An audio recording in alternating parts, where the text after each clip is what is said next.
فلمیں نہیں دیکھی، تم لوگوں نے ڈرامے نہیں دیکھے۔ فلموں کے اندر، انڈیا کے فلموں میں ایک آدمی ایک لڑکی پر عاشق ہوتا ہے، روتا ہے، زمین پہ گھسیٹا جاتا ہے اور اس کے یہ سارے رخسار زخمی ہو جاتے ہیں۔ کبھی روتا ہے، کبھی وہاں سے آدمی آ کر کے ان کو 30 گولیاں لگا کر کے وہ مر جاتا ہے۔ وہ سچ میں روتا ہے؟ جواب دو، وہ سچ میں مرتا ہے؟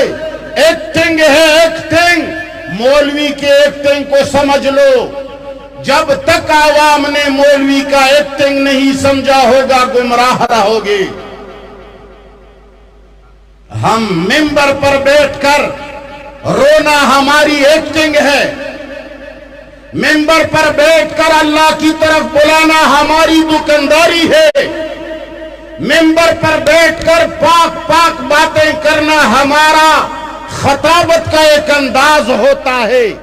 تم نے اگر مولوی کو تولنا ہے تو ممبر سے نیچے تولا کرو، ممبر کی اوپر مت۔ ہم نے جب سے ہوش سنبھالا ہے، ان بڈوں سے پوچھ لو، انہوں نے جب سے ہوش سنبھالا ہے، یہ مولوی کیا کہتے ہیں؟ لا الہ الا اللہ ہمیں غیرت سکھاتا ہے، لا الہ الا اللہ ہمیں توحید سکھاتا ہے، لا الہ الا اللہ کا مقصد ہوتا ہے ظالم کے سامنے آنکھ میں آنکھ ڈال کر ان کی مخالفت کرنا، یہ لا الہ الا اللہ کا مقصد ہے۔ مگر اس ٹپوس کو تم نے 60 سالوں میں کبھی ممبر سے نیچے کسی ظالم کے آنکھوں میں آنکھیں دیکھ کر بات کرنے پہ دیکھا ہے؟ دیکھا ہے؟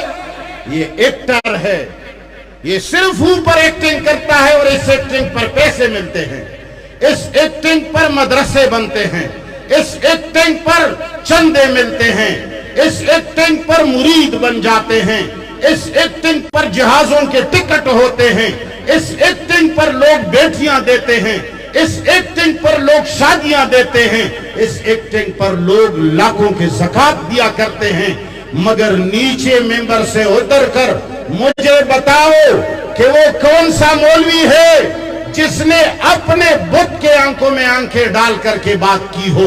ایک اور بھی ایکٹنگ یاد رکھو،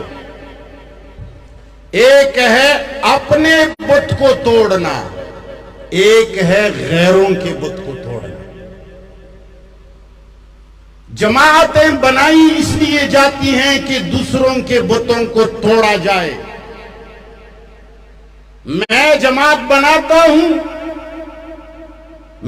مقصد میرا یہ ہوتا ہے کہ میں ان سے خود کو منواؤں، اور میرا فریق مخالف یہ مولوی جو ہے یہ میرے سامنے ایک بت ہے،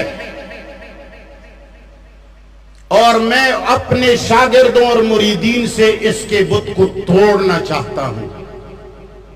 یہ تعویذ فروش ہے، اگر یہ تعویذ کرنے والا ہے تو یہ پگڑی والا اس نے فلان کام کیا، جب یہ ہماری جماعت کے باہر ہے۔ جمعیت والے دڑا دڑ پنج پیریوں پہ فتوہ بازی کرتے ہیں، پنج پیری دڑا دڑ جمعیتوں کے اوپر فتوہ بازی کرتے ہیں، مرکزی والوں پر دوسرے کرتے ہیں، مرکزی والے دوسروں پر کرتے ہیں۔ ہم نے اپنے کتے پالے ہوتے ہیں اور ان کو یہ کہا ہوا ہوتا ہے کہ دوسری جماعتوں والے، دیگر گاؤں والے جب آتے ہیں تو تمہیں بھونکنا رہنا چاہیے، بھونکتے رہا کرو، کسی کو بھی مت چھوڑو، لیکن اگر میں آؤں تو پھر تم یوں ہلایا کرو۔ میرے محمد مصطفیٰ نے، میرے ابراہیم علیہ السلام نے غیروں کے بتوں کو صرف نہیں توڑا، اپنے بتوں کو توڑا۔ آزر ابراہیم علیہ السلام کا باپ تھا یا نہیں تھا؟ آزر سیدنا ابراہیم علیہ السلام کے والد تھے۔ ابراہیم علیہ السلام نے جب لا الہ الا اللہ کا علم بلند کیا، وقت کے بادشاہ کے بت کو توڑتے ہوئے اپنے والد کے سامنے ڈٹ کر کہنے لگے، فرمایا انی اراک وقومک فی ضلال مبین۔ اور تم جب یہاں گاتے ہو، قرآن گا گا کے پڑھتے ہو، 60 سال ہو گئے توحید پہ پیسے بٹور رہے ہو، توحید کے ذریعے لوگوں کو مرید بنا رہے ہو، وہاں درس قرآن یہاں درس قرآن۔ جب دوسری جماعت والا کہیں کسی کی تعزیت میں جا کر کے ہاتھ اٹھا لیتا ہے تو اپنا وفادار کتا بن کر اس کو مرتد تو کہہ دیتے ہو، ان کو کافر بھی کہراتے ہو، ان کو بدعتی بھی کہتے ہو، اور کہتے ہو اس کے پیچھے نماز نہیں ہوتی، یہ مشرک ہے، یہ تعزیت میں ہاتھ اٹھاتا ہے۔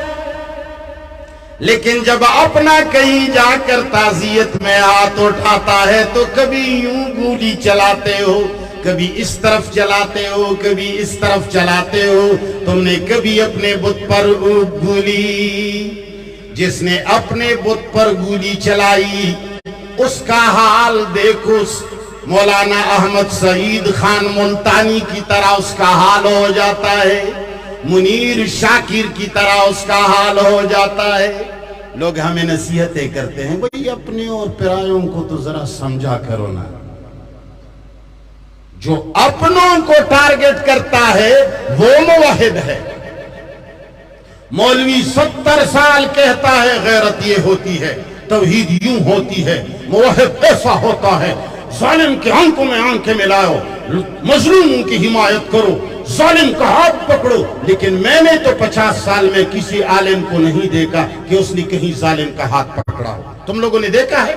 میں نے تو نہیں دیکھا۔ کسی ظالم کے آنکھوں میں آنکھیں ڈال کر کسی بخاری، کسی سمرقندی، کسی قرآن کے عالم، کسی تعویذ فروش کو میں نے نہیں دیکھا۔ اس لیے کہتا ہوں ذرا آؤ قرآن سمجھ لو۔